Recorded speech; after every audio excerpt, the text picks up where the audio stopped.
আসসালামু আলাইকুম। সকল যুদ্ধেরই একটা মানবিক দিক থাকে। মানে যারা আগ্রাসন করে তারাও মানুষ, আর যারা আগ্রাসিত হয়, অকাতরে মারা যায় তারাও মানুষ। এই ২ মানুষের মাঝখানে যে সৈন্যরা যুদ্ধ করে তারা বেতনভুক্ত কর্মচারী। তারা পয়সার জন্য জীবন বাজি রেখে যুদ্ধ করে। এখন যুদ্ধের দায় তাদের উপর বর্তায় না। যেমন ১৯৭১ সালে পাকিস্তানের সেনাবাহিনী, নৌবাহিনী, বিমান বাহিনী যারা বাংলাদেশে যুদ্ধ করেছিল, তারা আদেশের গোলাম। তাদের চাকরির জন্য তাদেরকে হত্যাযজ্ঞে অংশগ্রহণ করতে হয়েছিল। তারা মনে করেছিল পাকিস্তান রক্ষার একটা যুদ্ধ করছিল তারা। তাই দিন শেষে তাদের উপর দোষারোপ করার কোনো স্কোপ থাকে না। তেমনটি ঘটছে মার্কিন যুক্তরাষ্ট্রের ব্যাপারে। মার্কিন যুক্তরাষ্ট্রের মনোবল যে কতটা ভেঙে গেছে ইরানে ইসরায়েলের সঙ্গে ইসরায়েলের প্ররোচনায়, যে ফেব্রুয়ারি ২৮ তারিখ থেকে মার্কিন যুক্তরাষ্ট্র যুদ্ধ করছে আপনারা জানেন, এবং বহু মার্কিন সৈন্য হতাহত হয়েছে, বহু ইরানি এবং অন্যান্য মানুষ এই যুদ্ধে মারা গেছে। লেবানন, ইসরায়েল এবং ইরান এবং সৌদি আরব, কুয়েত, বাহরাইন, ইউএই সেখানেও অনেক হতাহত হয়েছে। তো যুদ্ধের যে মানবিক সাইডটা, এই যে all ends at the western world, প্রথম মহাযুদ্ধের সময় এই ধরনের একটা গল্প, এই ধরনের একটা জিনিস আমরা পড়েছিলাম। সাধারণ মানবিক দৃষ্টিতে সৈনিকদের কি অবস্থা হয়। এখন মার্কিন যুক্তরাষ্ট্রের মনোবল ভেঙে যাওয়াতে এমন অবস্থা হয়েছে যে এই মধ্যপ্রাচ্যে যে মার্কিন পঞ্চম নৌবাহিনী, ফিফথ ফ্লিটের জাহাজ, বিমান বাহী জাহাজ আব্রাহাম লিঙ্কনে প্রায় ৫,০০০ সৈন্য অফিসার তারা ৮-৯ মাস যাবৎ সমুদ্রে আটকে আছেন। তারা দেশে যেতে পারছেন না। নরমালি ১.৫ থেকে ২ মাস পরে মার্কিন নৌবাহিনীর জাহাজের সেনা অফিসারদের একটা যেকোনো বন্দরে নিয়ে তাদেরকে সেখানে ছুটি, অবকাশ যাপন করতে দেয়া হয় ৭ দিন, ১০ দিন, ১৫ দিন।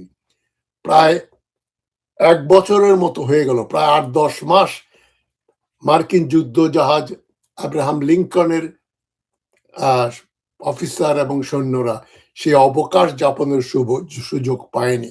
সেখানে খাদ্যের সংকট, সেখানে এখন নিরাপত্তার সংকট।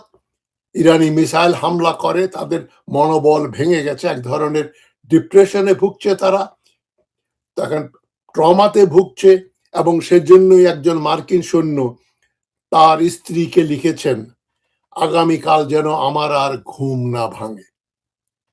একজন মার্কিন নাবিকের স্ত্রী এই কথাগুলো শুনে কেঁদে ফেলেছেন। তার স্বামী হাজার হাজার মাইল দূরে ইউএসএস আব্রাহাম লিঙ্কন নামের বিশাল যুদ্ধ জাহাজে আটকে আছেন, প্রায় ৫,০০০ সেনা ও নাবিক।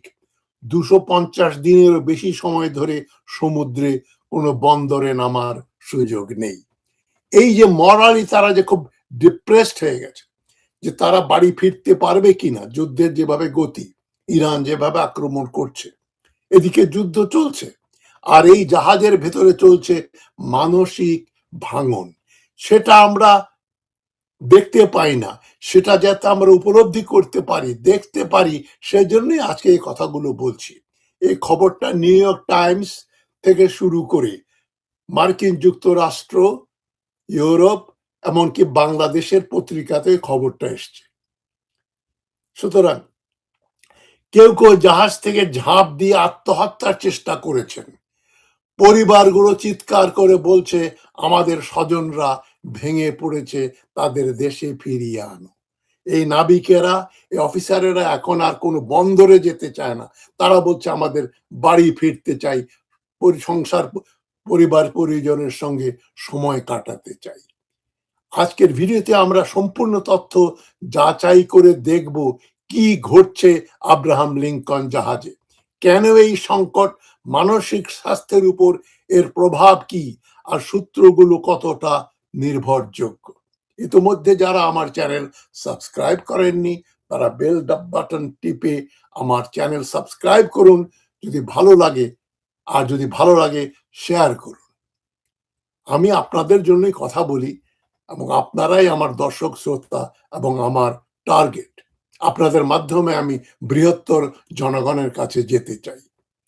ইউএসএস আব্রাহাম লিঙ্কন একটা নিমিটস ক্লাসের এয়ারক্রাফট ক্যারিয়ার। নিমিটস একটা ক্লাস, ওদের এয়ারক্রাফট ক্যারিয়ার জাহাজ।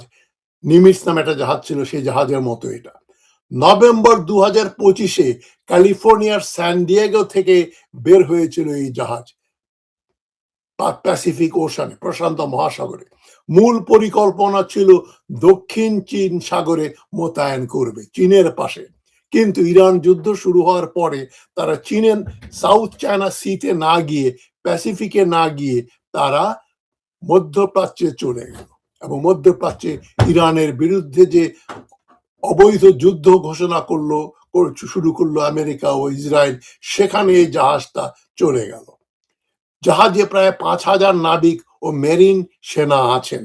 এখন পর্যন্ত তারা 250 দিনেরও বেশি সময় ধরে সমুদ্রে আটকে আছেন। আধুনিক সময়ে এত দীর্ঘ সময় একটানা সমুদ্রে থাকা রেকর্ড বলে একাধিক রিপোর্ট উল্লেখ করা হয়েছে। তারা বলছে এদের সৈনিকদের মানবাধিকার লঙ্ঘিত হয়েছে।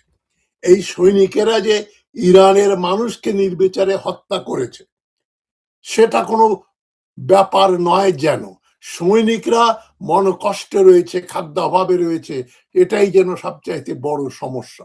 যাই হোক, এটা মার্কিন যুক্তরাষ্ট্রের অভ্যন্তরীণ একটা সমস্যা, কিন্তু এটা একটা দিক নির্দেশনা দিচ্ছে আমাদের যে মার্কিন যুক্তরাষ্ট্র আর বেশি দিন কিন্তু ইরানের বিরুদ্ধে যুদ্ধে টিকে থাকতে পারবে না।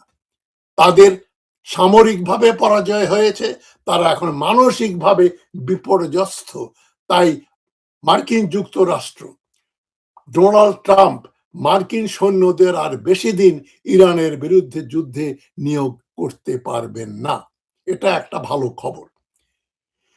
মে মাসে ফিরে আসার কথা ছিল এই জাহাজের, কিন্তু যুদ্ধ চলতে থাকায় বাড়ি ফেরার তারিখ অনির্দিষ্ট হয়ে গেছে। এই পুরো সময়ে তারা মাত্র 2 দিনের জন্য স্থলে বন্দরে নেমেছিল, একবার গোয়ামে আর একবার ওমানে। Stars and stripes, navy times, CNN ও দ্য গার্ডিয়ানের রিপোর্ট অনুসারে জাহাজে খাদ্য সংকট ঘটেছে, পানির সমস্যা, বাথরুম ও শাওয়ারের অবস্থা খারাপ, ক্লান্তি এবং মনোবল ভেঙে পড়ার অভিযোগ উঠেছে। এর আগে জেরাল্ড ফোর্ড, আরেকটা জাহাজ এয়ারক্রাফট ক্যারিয়ার, সেখানে ইরানিয়ান মিসাইল হামলার ফলে আগুন ধরে গিয়েছিল। তারা মিথ্যাচার করেছে যে ওখানে লন্ড্রি রুমে আগুন ধরে বিমান ওই জাহাজের অনেক ক্ষয়ক্ষতি হয়েছিল। তারা সেই জাহাজটা মধ্যপ্রাচ্য থেকে সরিয়ে ইউরোপে নিয়ে যায়। ক্লান্তি ও মনোবল ভেঙে পড়ার অভিযোগ উঠেছে। সেনেটর রিচার্ড ব্লুমেন্টাল প্রতিরক্ষা মন্ত্রীকে চিঠি দিয়ে basic supplies, water contamination, plumbing issues এবং মানসিক স্বাস্থ্যের অবনতির কথা উল্লেখ করেছেন। মানে মার্কিন যুক্তরাষ্ট্রের একটা দিক ভালো যে মানুষ যে কোনো বিষয়ে কথা বলতে পারে, বাক স্বাধীনতা রয়েছে এবং প্রেসের ফ্রিডম রয়েছে। পত্রিকাতে যে কোনো কথা পত্রিকা লিখতে পারে। সেখান থেকে ফাঁস হয়েছে এই খবরগুলো আমাদের জন্য। সিনেটর ব্লুমেন্টাল ডিফেন্স মিনিস্টারকে কি লিখছেন, হেগসেথকে কি লিখছেন, সেটা এখন জনসম্মুখে চলে আসছে। সবচেয়ে ভয়ঙ্কর ব্যাপার হলো সৈনিকদের মনোবল ভেঙে পড়েছে, মানসিক স্বাস্থ্য একটা ক্রাইসিস আসছে, তাদের মেন্টাল ক্রাইসিস। এটা ওভারকাম করে তারা যুদ্ধ করতে পারবে না, এটাই আমাদের জন্য ভালো খবর। আমরা তাদের এই সৈনিকদের কষ্টের জন্য আমরা মানুষ হিসাবে সমবেদনা জানাতে পারি, তবে আমরা স্বাধীনতা ও ইরানের সার্বভৌমত্বে যেহেতু বিশ্বাস করি, সেদিক দিয়ে আমরা একটু খুশি হয়েছি যে শত্রুর অবস্থা খুব খারাপ। শত্রু যুদ্ধ করতে পারছে না, মানসিকভাবেও তারা ভেঙে পড়েছে। অনেকে জাহাজ থেকে ঝাঁপ দিয়ে আত্মহত্যার চেষ্টা করেছেন। একজনকে অন্য নাবিক আটকে রেখেছেন, আরেকজনকে জাহাজ থেকে পানিতে পড়ার পর উদ্ধার করা হয়েছে। মানে একজন ঝাঁপ দিয়েছিল, আরেকদিন ঝাঁপ দিতে যাচ্ছিল, তাকে ধরা হয়েছে, তাকে আত্মহত্যা করতে যেতে দেওয়া হয়নি, বাধা দিয়েছে সৈনিকেরা। সিএনএন এর তথ্য অনুসারে আগস্টের শুরুতে এক নাবিক ওভারবোর্ড হয়েছিলেন এবং 1 ঘন্টার মধ্যে উদ্ধার করা হয়েছিল। ওই জাহাজ থেকে লাফ দিয়েছিলেন, 1 ঘন্টা পরে তাকে উদ্ধার করা হয়। একজন নাবিকের স্ত্রী অ্যানাবেল লোমা বলেছেন তার স্বামী জাহাজ থেকে ঝাঁপ দেওয়ার চেষ্টা করেছিলেন, এখন তিনি মেডিকেল হোল্ডে আছেন। স্ত্রী বলছেন তিনি ভয় পাচ্ছেন, 13 বছরের ক্যারিয়ার নষ্ট হয়ে যাবে বলে ভাবছেন। আরেকজন স্ত্রী মারিয়া রদ্রিগেজ জানিয়েছেন তার স্বামী এক সহকর্মীকে জাহাজ থেকে ঝাঁপ দিতে বাধা দিয়েছেন। স্যান ডিয়েগোতে নৌবাহিনীর নেতৃত্বের সঙ্গে এক বৈঠকে প্রায় 200 পরিবারের সদস্য অংশ নেন। এক স্ত্রী কেঁদে কেঁদে বলেন তার স্বামী সেদিনই মেসেজ করেছেন তিনি আশা করেন আগামীকাল যেন তার আর ঘুম না ভাঙে। এই উক্তিটি প্রথম আলো সহ বাংলা গণমাধ্যমে শিরোনাম হয়েছে। নাবিকদের সামাজিক যোগাযোগ মাধ্যমেও ক্লান্তি ও হতাশার কথা প্রকাশ পেয়েছে। কেউ কেউ বলছেন সহকর্মীরা জাহাজ থেকে ঝাঁপ দিয়ে মুক্তি পাওয়ার কথা চিন্তা করছেন, মৃত্যুতেই যেন মুক্তি আসবে, এইরকম ডেসপারেশন এখন গ্রো করেছে মার্কিন সেনাবাহিনী, নৌবাহিনী সর্বত্র। রাজনৈতিক প্রতিক্রিয়া কি হচ্ছে? মার্কিন নৌবাহিনী বলেছে তারা জাহাজে আত্মহত্যার চিন্তা বা চেষ্টা করে বৃদ্ধি পেয়েছে বলে কোনো তথ্য পাননি, তারা অস্বীকার করছেন। মানসিক স্বাস্থ্য সহায়তা, ধর্মীয় পরামর্শদাতা ও কাউন্সিলর রয়েছেন জাহাজে, তারাই তাদেরকে নিবৃত্ত করবেন বলে সরকারি বয়ান। এক বিবৃতিতে সরকারি বয়ান ইউএস নেভির পক্ষ থেকে বলা হয়েছে, we haven't observed an increase in suicidal tendencies or attempts aboard the ship. আমরা মার্কিন সৈন্যদের নৌবাহিনীর ভেতরে কোনো ধরনের আত্মহত্যার মতো কোনো ব্যাপার তারা ঘটাতে চাচ্ছে এটা আমরা শুনিনি। তবে পরিবারের সদস্য ও আইন প্রণেতারা এই বক্তব্যে সন্তুষ্ট নন। সিনেটররা বলছেন, তাদের স্ত্রী পরিবারের লোকজন বলছেন আমাদের স্বামী, আমাদের আত্মীয় স্বজন দুর্দশায় আছেন, মানসিকভাবে তারা ভেঙে পড়েছেন। সিনেটর রিচার্ড ব্লুমেন্টাল ও অন্যান্যরা তদন্তের দাবি জানিয়েছেন। প্রেসিডেন্ট ডোনাল্ড ট্রাম্পকে জাহাজের দীর্ঘ মোতায়েন নিয়ে প্রশ্ন করা হলে তিনি বলেছিলেন, no no, not really long enough. মানে 250 দিন তারা জাহাজে আছে, এটাকে ডোনাল্ড ট্রাম্প উড়িয়ে দিয়ে বলছেন no no no, not really long enough, এটা খুব লম্বা সময় না, এখনো যথেষ্ট সময় হয়নি। এই মন্তব্য পরিস্থিতিকে আরো বিতর্কিত করে তুলেছে। খবর পাওয়া গেছে ইউএসএস জর্জ ওয়াশিংটন জাহাজটিকে আব্রাহাম লিঙ্কনের জায়গায় পাঠানোর প্রস্তুতি চলছে। আরেকটা জাহাজ পাঠাবে ইউএসএস আব্রাহাম লিঙ্কনের জায়গায় জর্জ ওয়াশিংটন। এখন আমি গভীর বিশ্লেষণ করে যেটা দেখতে পাচ্ছি, দীর্ঘ সময় সমুদ্রে থাকা মানসিক স্বাস্থ্যের উপর কি প্রভাব ফেলে। গবেষণায় দেখা গেছে নৌবাহিনীর সদস্যরা অন্য বাহিনীর তুলনায় বেশি মানসিক চাপের সম্মুখীন হন।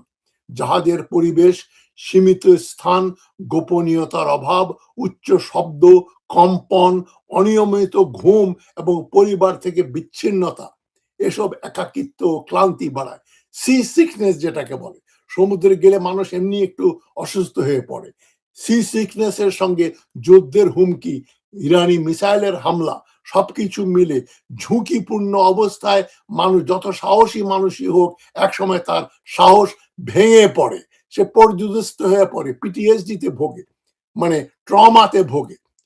আমি হাওয়াইতে যখন মিলিটারি কলেজে পড়াতাম তখন পিটিএসডি পড়াতাম, তাদের পোস্ট ট্রমাটিক যে সিনড্রোম যেটা হয়, মানে তারা ট্রমাটাইজড হয়ে তারা কি করে। এক মার্কিন সৈন্য আমার ক্লাসে বসা, তিনি বললেন যে তার ব্যক্তিগতভাবে পিটিএসডি কিভাবে তাকে প্রভাবান্বিত করেছে। বলছেন তার মেয়ের জন্মদিন পালন করছিল বাড়িতে, জন্মদিন উপলক্ষে পটকা বাজানো হচ্ছে, পট পট পট পট করে পটকা ফাটছে। উনি ওই যেখানে যারা পার্টি হচ্ছে বাচ্চাদের জন্মদিনের, সেখানে ওই সৈন্য লাফ দিয়ে টেবিলের নিচে লুকিয়ে পড়লেন। তিনি যেন যুদ্ধক্ষেত্রে রয়েছেন, তিনি লাফ দিয়ে মাটিতে শুয়ে পড়লেন। উনি বলছেন বাচ্চারা খুব হাসলো যে আমি খুব ফান করছি, তারা হাততালি দিল, আর আমি বুঝতে পারছি আমি কিরকম ট্রমাটাইজড। ইরাক যুদ্ধের পরের বর্ণনা এটা। ইরাক যুদ্ধে যে সারাক্ষণ বাংকারে ঝাঁপ দিতে হতো, লাফ দিয়ে শুয়ে পড়তে হতো, শত্রু মাথার উপর দিয়ে গুলি করছে, এই ট্রমা আমি আমার বাড়িতে আমার বাচ্চার জন্মদিন অনুষ্ঠানেও আমি ওটা ফিল করেছি। গুলির মতো শব্দ হচ্ছে ওই পটকাগুলোর, আমি মনে করেছি আমি আবার মেশিন গানের ফায়ারের টার্গেট হয়ে পড়লাম, সুতরাং আমি এখন কাভারে যাই, আমি নিজে আত্মরক্ষা করি। এই পিটিএসডি কিন্তু একটা, আমি বিশদভাবে ক্লাসে পড়াতাম এগুলো যে কতটা ট্রমাটিক, এটা পুরো বিষয়টার সঙ্গে অবগত না হলে, পরিচিত না হলে আপনারা বুঝতে পারবেন না। এখন প্রতিটা মার্কিন সেনা, নৌবাহিনীর এই যে যারা মেরিন এবং সোলজার রয়েছে, তারাও ট্রমাটাইজ, তারা 250 দিন জাহাজে রয়েছে, তাদের মনোবল ভেঙে পড়েছে। এদেরকে নিয়ে আমেরিকা ইরানের সঙ্গে যুদ্ধ করতে পারবে না, যুদ্ধ করে জেতার তো প্রশ্নই ওঠে না। সুতরাং ঝুঁকির কারণগুলো, প্রধান ঝুঁকি কি জন্য? দীর্ঘ বিচ্ছিন্নতা ও একাকিত্ব। 2 নম্বর হচ্ছে ক্লান্তি ও ঘুমের অভাব, যা মেজাজ খারাপ করে এবং সিদ্ধান্ত নেওয়ার ক্ষমতা কমিয়ে দেয়।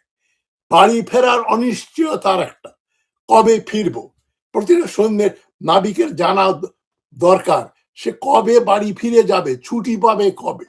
এখানে 250 দিন সে জাহাজে, সুতরাং তার এখন মন মেজাজ খারাপ যে সে হয়তো চিন্তা করছে আর হয়তো যেতে পারবো না, এই জাহাজেই যুদ্ধেই আমি মারা যাব। এই ট্রমাটা কিন্তু কম ব্যাপার না। বাড়ি ফেরার অনিশ্চয়তা। বিশেষজ্ঞরা বলেন নির্দিষ্ট তারিখ জানা থাকলে চাপ সহনীয় হয়, বারবার পিছিয়ে যাওয়া হতাশা বৃদ্ধি করে। যুদ্ধকালীন হুমকি ও জীবনযাত্রার অবস্থা যে আরো খারাপ, সেটাও এখানে একটা ফ্যাক্টর হিসাবে কাজ করে।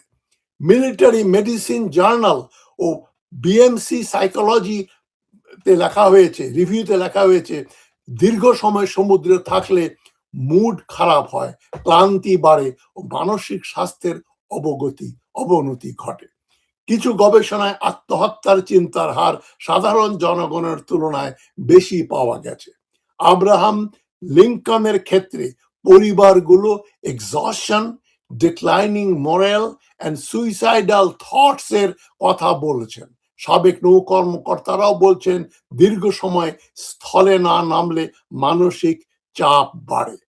দীর্ঘমেয়াদী প্রভাব হতে পারে হতাশা, উদ্বেগ, পারিবারিক সম্পর্কের টানাপোড়েন এবং নৌবাহিনীতে ধরে রাখার হার কমে যাওয়া।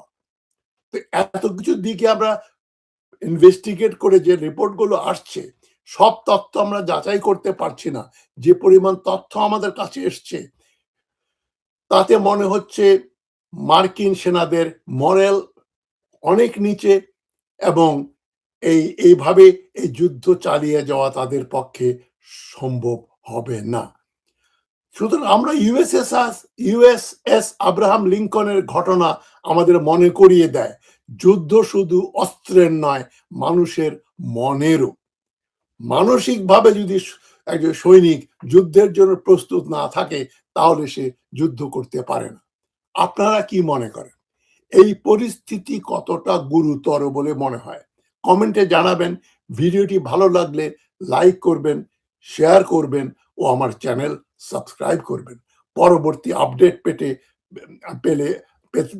পাওয়ার জন্য আপনারা অপেক্ষা করুন এবং আমি আপনাদের সামনে আসবো, আবার কথা বলবো।